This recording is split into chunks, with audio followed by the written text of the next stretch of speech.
امت مسلمہ کا ایک خدمت گزار وہ ایک منصب پر فائز ہو چکا ہے جس منصب کو امیر المومنین کہا جاتا تھا۔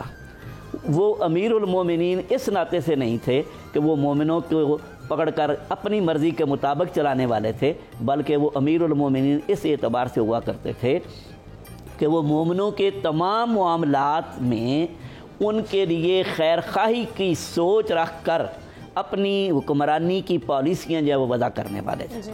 اس بنا پر آج بھی یہ بات کہی جا سکتی ہے کہ اگر خلافت راشدہ والا نظام دنیا میں آ جائے تو آج بھی پوری دنیا کے اندر اس نظام کی برکتیں اس طور پر پھیلیں گی کہ پوری دنیا اس سے جو ہے وہ فیض یاب ہوگی۔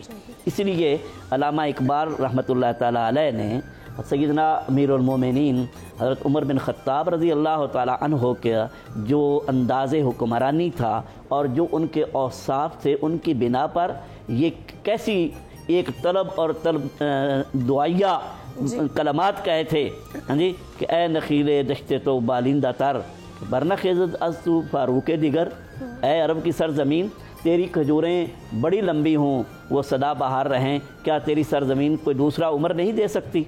اور اس وقت جو ہے وہ غیر اقوام نے بھی اس بات کو تسلیم کیا۔ پھر آپ دیکھیں کہ حضرت خلفائے راشدین کے بعد اگرچہ ملوکیت شروع ہو گئی، وہ ملوکیت کے اپنے نقصانات سارے تھے، اس کے باوجود اسی ملوکیت کے زمانے کے اندر بعض حکمران ایسے آئے ہیں جنہوں نے وہ خلافت راشدہ کی یاد تازہ کروا دی ہے۔ آپ دیکھیں حضرت عمر بن عبدالعزیز رحمۃ اللہ تعالیٰ علیہ کا جو زمانہ ہے خلافت کا، 2.25 سال یا 2.5 سال کا زمانہ خلافت بنتا ہے، اس کے اندر انہوں نے ایسی اصلاحات کی ہیں، ایسا نظام حکمرانی کو تبدیل کیا ہے کہ وہ جو اموی حکمرانوں کا جو طریقہ کار تھا اس سے ہٹ کر جو ہے انہوں نے خلافت راشدہ کی یاد تازہ کر دی۔ اور وہ 2 سالہ حکمرانی کا دور وہی دور ہے جس دور کے بارے میں کہا جاتا ہے کہ اس وقت جو ہے وہ زکوٰۃ دینے والے ہوا کرتے تھے، زکوٰۃ لینے والا اور اس کا مستحق کوئی نہیں ہوا کرتا تھا۔ یہ انداز جب تک ہمارے اسلامی مملکتوں کے حکمران نہیں اختیار کریں گے، اپنے آپ کو مسلمانوں کا خیر خواہ بنا کر، امت مسلمہ کا خیر خواہ بنا کر، اپنے ملک کے عوام کا خیر خواہ بنا کر پالیسیاں اپنی وضع نہیں کریں گے، اس وقت تک جو ہے یہ کامیاب نہیں ہو سکتے۔ یہاں تو صورتحال یہ ہے کہ ہم اپنی حکمرانی بچانے کے لیے اپنے عوام کی بجائے دوسروں پر انحصار زیادہ کرتے ہیں۔ اس انحصار میں آپ دیکھیں جو دنیا کی سپر پاورز ہیں ان کی طرف ہماری نظریں اٹھتی ہیں کہ فلاں جو ہے وہ حکومت، فلاں جو ہے سپر پاور، وہ اگر ہماری تائید کرے گی تو ہم حکمران بن جائیں گے۔ حکمرانی آج کے دور کے اندر امت کی یا عوام کی خدمت کرنے کے لیے نہیں دی جاتی، بلکہ اپنے آپ کو اسٹیبلش کرنے کے لیے اپنے کاروبار، اپنے معاملات، اپنے عہدے، اپنی جاگیریں، اپنے جو ہے وہ وسائل، ان کو بڑھانے کے لیے جو ہے وہ کی جاتی ہے۔ اس بنا پر جو ہے وہ امت ذبح حالی کا شکار ہے۔ جو ہمارے ہاں نظام چل رہے ہیں، ایک بادشاہت کا نظام ہے بعض ممالک کے اندر، بعض ممالک کے اندر نام نہاد جمہوریت ہے، جس جمہوریت کے بارے میں اقبال نے کہا تھا کہ یہاں تو جو ہے وہ بس بندے تولے جاتے ہیں، ان کو گنے جاتے ہیں، ان کو پرکھا نہیں جاتا۔ تو گننے والی جمہوریت اس کو اختیار کر کے ہم حکمران تو بن جاتے ہیں، لیکن اس کا نتیجہ کیا نکلتا ہے کہ ہم سمجھتے ہیں کہ اب ہم ملک کے عوام کے سیاہ سفید کے مالک بن گئے ہیں، اب ہم نے اپنے مفاد کی خاطر جو ہے وہ اپنے عوام کے فیصلے کرنے ہیں۔ یہی چیز جو ہے وہ امت کو جو ہے وہ زوال کی طرف لے جا رہی ہے، خواہ وہ ہمارے یہ جمہوری ممالک ہوں، خواہ جو ہے وہ ممالک جہاں پر بادشاہت کا نظام رائج ہے، وہاں پر بھی وہ اپنی بادشاہت کو قائم کرنے کے لیے دیکھتے ہیں کہ عوام کو کوئی تھوڑے بہت لولی پاپ دے دیے جائیں، اس کے بعد جو ہے وہ اپنی بادشاہت کو قائم رکھنے کی تدابیر ہوتی ہیں جن کی بنا پر ہم صرف ذاتی مفاد کے لیے چاہتے ہیں، اقتدار کی جنگ چھڑی ہے اور عوامی مسائل ہم کہیں نظر انداز کر دیتے ہیں۔ مفتی صاحب آپ کو بھی شامل گفتگو کر لیتے ہیں اسی پوائنٹ پر۔ ایک تو یہ بتا دیجئے کہ یہ اس چیز سے کیسے بچا جا سکتا ہے، بطور حکمران ہمیں کیسا ہونا چاہیے، اور پھر دوسرا یہ کہ صرف حکومتی ایوانوں کی ذمہ داری نہیں بنتی، عوام کی ذمہ داری بھی بنتی ہے، اور پھر علماء کرام کا کردار بہت ضروری ہے معاشرے میں، اور علماء کرام یقینی طور پر پوری امت مسلمہ کے لیے مشعل راہ ہے۔ ان مسائل کے حل کے لیے علماء کرام کا کیا کردار ہو سکتا ہے، آپ کیا سمجھتے ہیں؟ دیکھیے، تمام مسائل کا جو حل ہے اس میں بنیادی چیز یہ ہے کہ تقوی اور اخلاص کی بنیاد پر حکمران چنے جائیں۔ حکمران جب اپنی سلطنت کے ساتھ مخلص ہوں گے، اپنی عوام کے ساتھ مخلص ہوں گے، اور ان کے اندر تقوی بھی ہوگا، یعنی خوف خدا ہوگا، گناہوں سے اپنے آپ کو بچانے والے ہوں گے، تو تب ہمارے یہ مسائل حل ہوں گے۔ جب تک یہ دو چیزیں ہمارے حکمرانوں کے اندر نہیں آتی، کبھی بھی ہم ترقی نہیں کر سکتے۔ دوسری چیز یاد رکھیے، جس قوم نے بھی ترقی کی ہے تعلیم کی بنیاد پہ کی ہے۔ جی ہمارے ہاں تعلیمی نظام جو ہے وہ نہ ہونے کے برابر ہے، بالکل، کیونکہ طبقاتی نظام ہے ہمارے ہاں۔ ایک ہی محلے میں آپ کو 2 3 اسکول ملیں گے، ایک ہی گلی میں ملیں گے، ہر ایک کا سلیبس الگ ہوگا، ہر ایک کی فیس الگ ہوگی۔ جب ہر ایک کی فیسیں ہی الگ ہیں، معیاری الگ ہے، تو پھر ہم کیسے ترقی کریں گے؟ خلافت عثمانیہ کی آپ تاریخ اٹھا کے دیکھیں، مسلمان 100% پڑھے لکھے تھے، خواندگی کی شرح 100% تھی، اور جب سے انگریز بر صغیر میں آیا اس نے تعلیمی نظام ایسا دیا کہ جس کی وجہ سے تعلیم کا بیڑا غرق ہو گیا۔ بالکل ایسے ہے۔ ہمارے ہاں ابھی کچھ ہو رہا ہے کہ جی جو انگریزی تعلیم حاصل کرے گا، میٹرک کر لیا، وہ پڑھے لکھے میں شمار ہوگا۔ ایک عالم ہے جو سارا قرآن جانتا ہے، احادیث جانتا ہے، اس کو پڑھا لکھا نہیں مانتے، وہ غیر خواندہ ہے جی۔ اور جس نے میٹرک کر لیا وہ خواندہ ہے، پڑھا ہوا ہے۔ یہ کون سا نظام ہے آپ کے پاس؟ اور پھر تعلیم میں دیکھیں، ہمارے ہاں رٹا لگوایا جاتا ہے، بچوں کے ذہنوں کو، ان کی صلاحیتوں کو استعمال نہیں کیا جاتا۔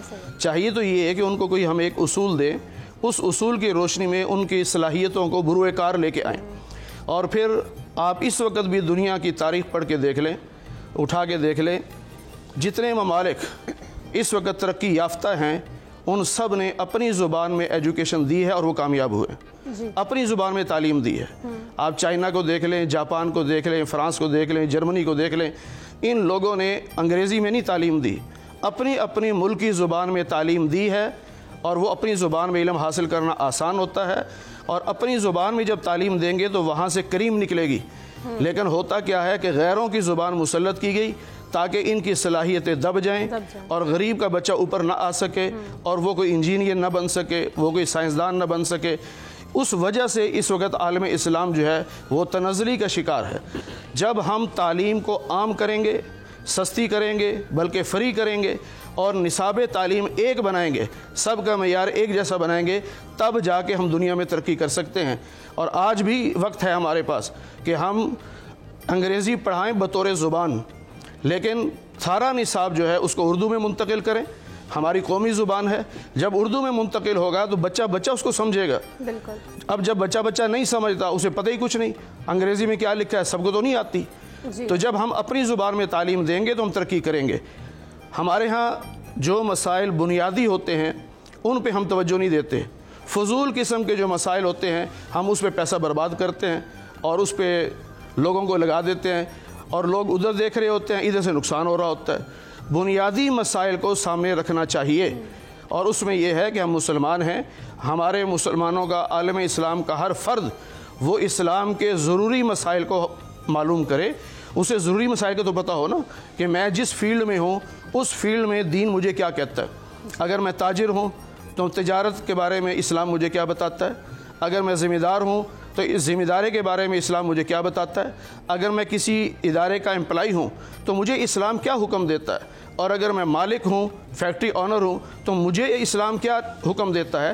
جب ہم اپنا دین سمجھیں گے، اپنے فرائض منصبی سمجھیں گے، تو پھر ایک معاشرہ بنے گا۔ اور جن قوموں نے ترقی کی انہوں نے معاشرہ یہی بنایا ہے، بلکہ حیران ہوں گے کہ بعض ممالک ایسے ہیں، خاص طور پہ جاپان میں نے دیکھا اور وہاں معلومات بھی لی، کہ وہاں جو فیکٹری آنر ہوتا ہے اس نے حکومت کو لکھ کے دینا ہوتا ہے کہ میں فلاں تاریخ کو سیلری دوں گا، اس تاریخ سے آگے پیچھے نہیں ہو سکتا، جو مرضی ہو جائے، وہ بھلے کہیں دنیا کے کونے میں ہو، اس تاریخ کو خود اس نے حاضر ہونا ہے، بے شک پورا مہینہ نہ آئے۔ اور پھر وہاں سیلری دینے کا یہ طریقہ نہیں ہے کہ جی دفتر میں صاحب بیٹھے ہوئے ہیں، پیچھے لائن بنا لو جی، اب امپلائی باہر کھڑے ہوئے ہیں بیچارے تھک رہے ہیں، صاحب جی میٹنگ میں ہے جی، وہ میٹنگ کیا ہے، فون پہ گپے لگ رہی ہوں گی، وہ بیچارے باہر کھڑے ہیں۔ لیکن جاپان میں کیا اصول ہے کہ مالک ہر ایک کی سیلری لے کر اس کا جو اکاؤنٹنٹ ہوتا ہے وہ پیکٹ پہلے بنا دیتا ہے، اس پہ لکھا ہوتا ہے یہ نام ہے، اتنے گھنٹے اس نے کام کیا ہے، اتنی اس کی سیلری ہے، وہ اٹھائے گا مالک خود، اور اگر گیٹ کیپر کی سیلری ہے تو گیٹ پہ جا کے اسے خود دے گا، اسے نہیں بلائے گا. اگر کوئی مشین پہ کام کر رہا ہے تو اسے مشین پہ جا کے سیلری دے گا اور ساتھ شکریہ بھی ادا کرے گا کہ میں آپ کا شکریہ ادا کرتا ہوں کہ آپ میری کمپنی میں کام کر رہے ہیں. جب یوں آپ عوام کو رسپیکٹ دیں گے تو عوام آپ کے لیے جان دینے کے لیے تیار ہوگی. جب امریکہ نے بم مارا تھا جاپان کے اوپر تو وہ قوم تو بن چکے تھے پہلے بھی, تو انہوں نے یہ رونے نہیں روئے کہ ہم مر گئے, ہم یہ ہو گیا وہ ہو گیا. انہوں نے کہا جی ہر آدمی اپنی فیلڈ میں مفت کام کرے گا, اپنے ملک کو دوبارہ پاؤں پہ کھڑا کرے گا, حکومت ان کی روٹی کا انتظام کرے گی. 3 وقت کا کھانا حکومت دیتی تھی, ساری عوام جو ہے کام کر رہی ہے, مستری بھی کر رہا ہے, مزدور بھی کر رہا ہے, انجینئر بھی کر رہا ہے, کوئی سیلری نہیں. انہوں نے کہا جی روٹی مل رہی ہے نا, بس روٹی ملتی رہے گی, ملک کو دوبارہ پاؤں پہ کھڑا کرو. اور ہمارے ہاں کیا ہوتا ہے, حادثاتی موقع ایسے آ جائیں تو ہمارے ہاں تو چیزوں کے ریٹ ہی اوپر چلے جاتے ہیں, اور مزدوری کرنے والا بھی چاہے وہ سرکاری کام پہ بھی ہو اس کے بھی وہ ریٹ بڑھا دیتا ہے. اگر حادثے سے پہلے 1000 روپے دیہڑی لیتا تھا, اگر کوئی حادثہ پیش آ گیا, کوئی سیلاب آ گیا, کوئی زلزلہ آ گیا, اب وہ مستری شارٹ ہو رہے ہیں وہاں پر, اب وہ کہتا ہے میں تو 2000 لوں گا. بجائے اس کے کہ وہ قوم کے لیے کام کرے اور خیرخواہی کے جذبے سے کرے, وہ الٹا اپنی جیب بھرتا ہے. اس کی وجہ یہی ہے کہ ہم نے قوم تیار نہیں کی, اور اس میں سب سے بڑا قصور جو ہے وہ پہلے عوام کا بھی ہے کہ انہوں نے ایسے حکمران منتخب ہی نہیں کیے جو ملک کے ساتھ مخلص ہوں, دین کے ساتھ مخلص ہوں. اور اس کے بعد جو حکمران آئے انہوں نے, جو پروفیسر نے بتایا کہ اپنے ذاتی مفادات کو آگے رکھا ہے, ملکی مفادات کی انہوں نے فکر نہیں کی ہے. حالانکہ ملکی مفادات کی جو فکر کرے وہ کامیاب ہوتا ہے, اور وہی اپنی عوام کے لیے آئیڈل بنا کرتا ہے جو اپنے ملک کا خیر خواہ ہو. دیکھیے میں آج کل ڈھنڈورا پیٹا جاتا ہے کہ جی اثاثے ان سے پوچھو جی. یہ سب سے پہلے سیدنا عمر رضی اللہ تعالی عنہ نے جاری کیا تھا, جسے گورنر بناتے تھے اسے کہتے اثاثے لکھ کے یہاں جمع کرو. وہ اثاثے اوپن کیے جاتے تھے, پبلک کیے جاتے تھے, اور اس کے بعد پھر اثاثوں کا حساب لیا جاتا. ہر سال تمہارے اثاثے بڑھ گئے, کیوں بڑھے, کیسے بڑھے بتاؤ. کہیں ایک ذرا سا بھی فالٹ ہوتا تو فوراً اس کو معزول کر دیتے تھے. تم دربان کھڑا نہیں کر سکتے, ذاتی مفاد آپ نہیں لے سکتے, تحفے طائف آپ نہیں لے سکتے, اس طرح کی ساری پابندیاں تھیں. لیکن ہمارے ہاں تو 6 مہینے میں کوئی حکمران رہے, کوئی وزیر بن جائے تو اس کی 7 نسلوں نے اتنا نہیں کمایا ہوتا جتنا وہ اکیلا کما لیتا ہے. حضرت عمر رضی اللہ عنہ کے بیٹے, انہوں نے کچھ اونٹ خریدے جو کمزور تھے, سستے مل گئے, اور چرانے کے لیے سرکاری چراگاہ میں بھیج دیے. وہاں چرتے رہے, جب وہ موٹے تازے ہو گئے تو بیچا, جب بیچا تو منافع آیا. تو حضرت عمر رضی اللہ عنہ کو جب پتہ چلا تو پوچھا, ہاں بھی یہ کیسے تمہارے اتنے سستے اونٹ تھے, کمزور تھے, مہنگے بک گئے, صحت مند ہو گئے, کیسے؟ ان کا ابا جی چراگاہ میں چرائے تھے. کون سی چراگاہ میں؟ پتہ چلا وہ تو سرکاری تھی. آپ نے فرمایا جتنے کے خریدے تھے وہ پیسے تمہارے, اوپر کے سارے پیسے گورنمنٹ کے ہیں, بیت المال میں جمع کرو. کیوں تم نے سرکاری جگہ پر اپنے جانور چرائے؟ ہمارے ہاں تو جو ملازم ہے یا جو عہدے دار ہے, چلو اس کی حد تک تو مان لیا جائے نا, اس کو رعایت دی جائے, اس کو گاڑی دی جائے, اسے پٹرول دیا جائے, لیکن سارے خاندان کے لیے تھوڑی ہوتا ہے. اسی وجہ سے پھر عوام اور حکمرانوں کے درمیان خلیج ہے, تو ہم کیسے ترقی کریں گے؟ اور یہی پھر بنیادی وجوہات ہیں مفتی صاحب کہ ہم دیکھتے ہیں کہ غریب غریب تر اور امیر امیر تر ہوتا جاتا ہے. اور نہ صرف حکمران بلکہ ہمیں عوام کو بھی یہ سوچنا چاہیے کہ ہم کیسے اپنے ذاتی مفادات سے نکل کے بطور قوم متحد ہو کر اسلام کے جو عالم اسلام کے جو مسائل ہیں ان کے حل کے لیے اور پھر اپنے مسائل کے حل کے لیے کردار ادا کر سکیں. ابھی ہمیں لینی ایک بریک کے بعد جب واپس آئیں گے تو گفتگو یہیں سے کنٹینیو کریں گے.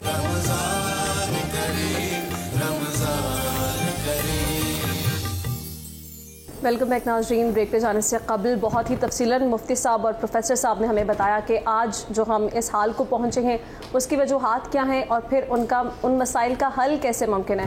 مفتی صاحب اب میں آپ سے ریکویسٹ کروں گی اگر آپ عالم اسلام کے مسائل کے حل کے لیے خصوصی طور پر دعا کروا دیں. الحمدللہ رب العالمین والعاقبۃ للمتقین والصلاۃ والسلام علی سید الانبیاء والمرسلین وعلی آلہ واصحابہ اجمعین. اے اللہ ہم سب کے صغیرہ کبیرہ گناہوں کو معاف فرما. اے اللہ امت مسلمہ کو متحد اور متفق فرما. اے اللہ عالم اسلام کو ظالموں کے ظلم سے محفوظ فرما.